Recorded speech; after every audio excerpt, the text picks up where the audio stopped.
അത് ചില സംവിധായകരുടെ സെറ്റിൽ അത് അങ്ങനെ സംഭവിക്കുന്നുമുണ്ട് അല്ലേ ശ്രീമതി ഭാഗ്യലക്ഷ്മി? ചില സംവിധായകർ ആ ഒരു കടിഞ്ഞാൺ കയ്യിൽ വെച്ചുകൊണ്ട് തന്നെയാണ് ഇരിക്കുന്നത്. പല സംവിധായകരെ കുറിച്ച് അങ്ങനെ കേൾക്കാം. അവരുടെ സെറ്റിൽ ഇത്തരത്തിലുള്ള തോന്നിവാസങ്ങളൊന്നും നടക്കുകയില്ല അല്ലേ? അത് എന്നെ സംബന്ധിച്ച് എനിക്ക് വ്യക്തമായിട്ട് അറിയാവുന്നത് ഇപ്പൊ ജോഷിയേട്ടന്റെ സെറ്റില്, അല്ലെങ്കിൽ ഹരിഹരൻ സാറിന്റെ സെറ്റില്, സിബി മലയിൽ സാറിന്റെ സെറ്റില് അങ്ങനെയൊന്നും അവിടെയൊന്നും നടക്കില്ല. അതല്ലാതെ എല്ലാ സ്ഥലത്തും നടക്കുന്ന എന്തുകൊണ്ടാന്ന് വെച്ചാൽ അതൊക്കെ ഡയറക്ടേഴ്സിന്റെ പടമാണ്, ഇത് ആക്ടേഴ്സിന്റെ പടമാണ്. മറ്റുള്ളതൊക്കെ ആക്ടറുടെ പേരിലാണ് ആ പടങ്ങൾ പുറത്തു വരുന്നത് തന്നെ. ഇവര് തന്നെ പോയി തിയേറ്ററിൽ പോയി പറയുന്നത് തന്നെ ഇന്ന നടന്റെ സിനിമയാണ് എന്നാണ്, അല്ലാതെ ഇന്ന സംവിധായകന്റെ ഇന്ന നിർമ്മാതാവിന്റെ എന്നല്ല. അപ്പൊ ഇവിടെ ആർക്കാണ് മാർക്കറ്റ്? നടനാണ് മാർക്കറ്റ്. അപ്പൊ ആ നടന്റെ മാർക്കറ്റ് നോക്കുമ്പോ നടനെ മാക്സിമം അഡ്ജസ്റ്റ് ചെയ്യുക എന്നുള്ളത്. അതുകൊണ്ടാണല്ലോ ഇപ്പൊ സെറ്റില് ഒരു പരാതി പറയുമ്പോ പോലും വിൻസി തന്നെ പറയുന്നു, പരാതി പറഞ്ഞപ്പോ പ്ലീസ് ഒന്ന് അഡ്ജസ്റ്റ് ചെയ്യും, നമുക്ക് എങ്ങനെയെങ്കിലും ഇതൊന്ന് തീർക്കണ്ടേ, ഒന്ന് അഡ്ജസ്റ്റ് ചെയ്യുന്ന പറയുന്നത് എന്തുകൊണ്ടാണ്? അവർ ഏറ്റവും അധികം വാല്യൂ കൊടുക്കുന്നത് ആ ആക്ടർക്കാണ്, ആ സ്ത്രീക്കല്ല. അതാണ് ഇവിടുത്തെ വലിയൊരു സങ്കടമുള്ള ഒരു അവസ്ഥ.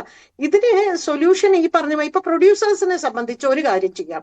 ഇത്തരത്തിലുള്ള പരാതികൾ വന്നിട്ടുള്ള ഒരു വ്യക്തിയാണ്, അതായത് ഈ നടനെതിരെ ഇങ്ങനെ ആധികാരികമായി പരാതി വന്നിട്ടുള്ള സ്ഥിതിക്ക് ഞങ്ങളെ സംബന്ധിച്ച് ഈ സിനിമയ്ക്ക് NOC തരില്ല, ഇവരെ വെച്ച് ചെയ്യുന്ന സിനിമകൾക്ക് NOC തരില്ല എന്നവർക്ക് പറയാൻ പറ്റും.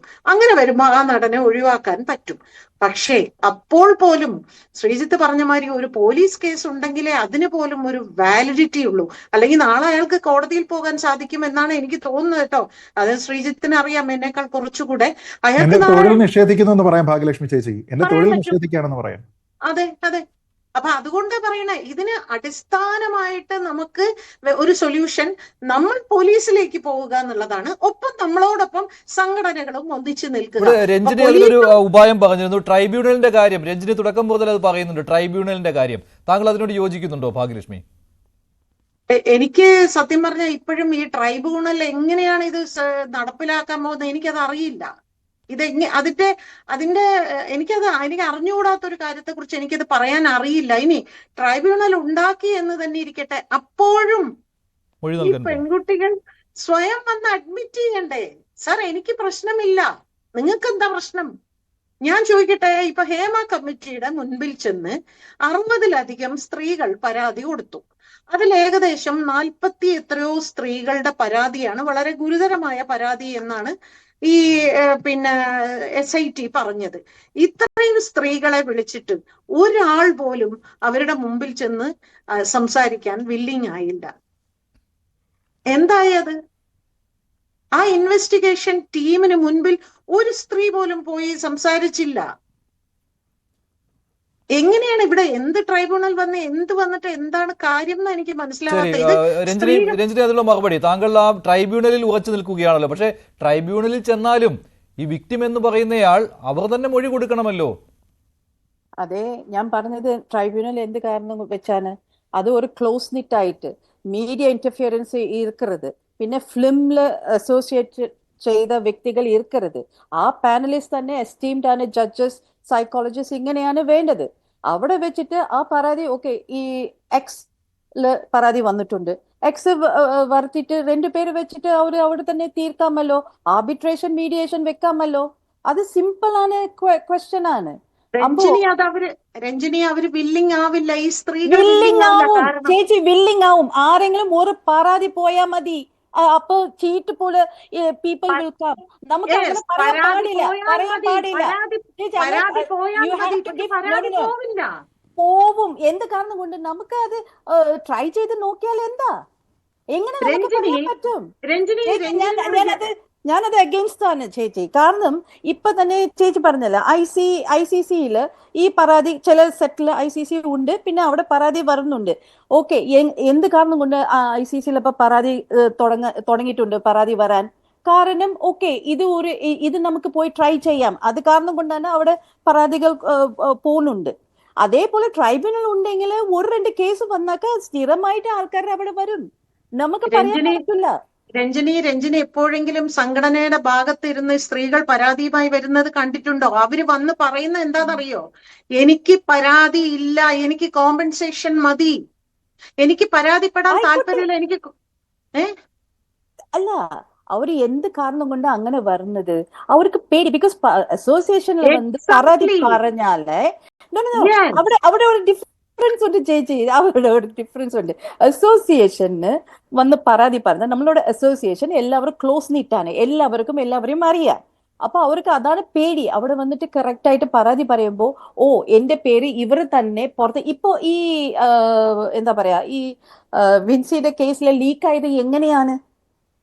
അവിടെ നമുക്ക് we have to be careful ആയിട്ട് നമുക്ക് അത് അനലൈസ് ചെയ്യണം. എങ്ങനെ ലീക്കായത്? ഇതുപോലെ തന്നെ അവിടെ പരാതി വന്നാലും ലീക്കേജ് ആവുന്നുണ്ട്. അപ്പൊ ആരാണ് വിക്ടിമൈസ് ആവുന്നത്? പക്ഷേ ട്രൈബ്യൂണൽ ഉണ്ടെങ്കിലേ അവിടെ പരാതി അവിടെ തന്നെ നിൽക്കും, പുറത്ത് പോവില്ല. അതാണ് അവിടെയാണ് difference between N association and between legislation. പക്ഷെ അങ്ങനെ ഒരു രഹസ്യാത്മകത അത് സൂക്ഷിക്കുവാനായിട്ട് ഒരു ട്രൈബ്യൂണലിന് കഴിയുമോ ശ്രീമതി രഞ്ജിനി? അല്ല മഞ്ജുഷ, അത് കഴിയുമോ കഴിയില്ലേ എന്നുള്ളതല്ല വിഷയം. ഇവിടുത്തെ സ്ത്രീകൾ നിയമപരമായി ഇത് മുൻപോട്ട് പോകാൻ അവർക്ക് ഇത് സിനിമയിൽ എന്നല്ല, സാധാരണ സ്ത്രീകൾക്കാണെങ്കിലും പുറം ലോകത്ത് ഒരു ഓഫീസിൽ ഞാൻ ചോദിക്കട്ടെ, ഇവിടെ എല്ലാ വൈശാഖ കമ്മിറ്റിയുടെ റിപ്പോർട്ട് പ്രകാരം എല്ലാ വർക്കിംഗ് പ്ലേസിലും, എല്ലാ സർക്കാർ പിന്നെ ഉദ്യോഗ തലത്തിലും അതല്ലാതെ പ്രൈവറ്റ്, അവിടെ എല്ലാം ഈ പറയുന്ന ഓരോ പ്രശ്നങ്ങൾ ഉണ്ടാവും. അവർ പറയുന്നത് എന്താണെന്നറിയാമോ? എല്ലാവരും പറയുന്നത് എന്റെ തൊഴിൽ എനിക്ക് പ്രൊമോഷൻ നിഷേധിക്കപ്പെടും. പെർമനന്റ് ഉദ്യോഗമുള്ളവരാണ് പറഞ്ഞത്. ഞാൻ ചോദിക്കട്ടെ, ഈ ട്രൈബ്യൂണലിന്റെ മുമ്പിൽ പോയി പറഞ്ഞാലും സംഘടനയെ സംബന്ധിച്ച് അവർ ഒരു ശത്രുവായി തന്നെയാണ് മാറുന്നത്. അപ്പോഴും അവർക്ക് പണിയില്ലാതെയാകും. അപ്പൊ സ്ത്രീകൾ ഭയപ്പെടും. രഞ്ജിനി, ഞാൻ പറയുന്ന അതാണ്, സ്ത്രീകൾ ഭയപ്പെടും. അസോസിയേഷനൊക്കെ എങ്ങനെ അറിയണേ? എനിക്കറിയാമല്ലോ. രഞ്ജിനി, നമ്മള് സംഘടനയുടെ ഭാഗത്ത് നിന്ന് ഒരുപാട് സ്ത്രീകളുമായിട്ട് ഇത് സംസാരിക്കുന്നുണ്ട് പേഴ്സണലി. അതായത് കംപ്ലൈന്റ് ആയിട്ടല്ല, പേഴ്സണലി അവരെ പറഞ്ഞ് മനസ്സിലാക്കാറുണ്ട്. നിങ്ങൾ ദയവ് ഇതൊന്ന് മനസ്സിലാക്ക്. ഇത് വളരെ ഗുരുതരമായ വിഷയമാണ്. ഇത് നമുക്കൊന്ന് വളരെ രഹസ്യമായിട്ട് നമുക്കിത് പോലീസ് വഴി നമുക്ക് ഡീൽ ചെയ്യാം. പേരും ഒന്നും പുറത്ത് ഇല്ല, ഒന്നിനും ഞങ്ങൾ വില്ലിങ് അല്ല. ഞങ്ങൾക്ക് പൈസ തന്നാൽ ഞങ്ങൾ ഇവിടെ അങ്ങ് മനസമാനമായിട്ട് ജോലി ചെയ്തോട്ടെ എന്നാണ് സ്ത്രീകൾ പറയുന്നത്. ഭയങ്കര കോംപ്ലിക്കേറ്റഡ് ആണ് രഞ്ജിനി, ഇത് ഭയങ്കര കോംപ്ലിക്കേറ്റഡ് ആണ്. ഇനി ട്രൈബ്യൂണലല്ല, എന്ത് വന്നാലും ശരി സ്ത്രീകൾ സധൈര്യം മുൻപോട്ട് വരിക എന്നുള്ളതാണ് ഇതിന്റെ അടിസ്ഥാനപരമായ ആവശ്യം. അങ്ങനെയാണെങ്കിൽ ഷൈൻ ടോം ചാക്കോമാരെയും ശ്രീനാഥ് ഭാസിമാരെയും ഒഴിവാക്കുവാൻ കഴിയും. നന്ദി. ചർച്ചയിൽ പങ്കെടുത്ത എല്ലാവർക്കും ഇന്നത്തെ ചോദ്യം ഇതായിരുന്നു: ഷൈൻ ടോം ചാക്കോയെ സിനിമയിൽ നിന്ന് മാറ്റി നിർത്തണോ? വേണമെന്ന് 80% പ്രേക്ഷകർ.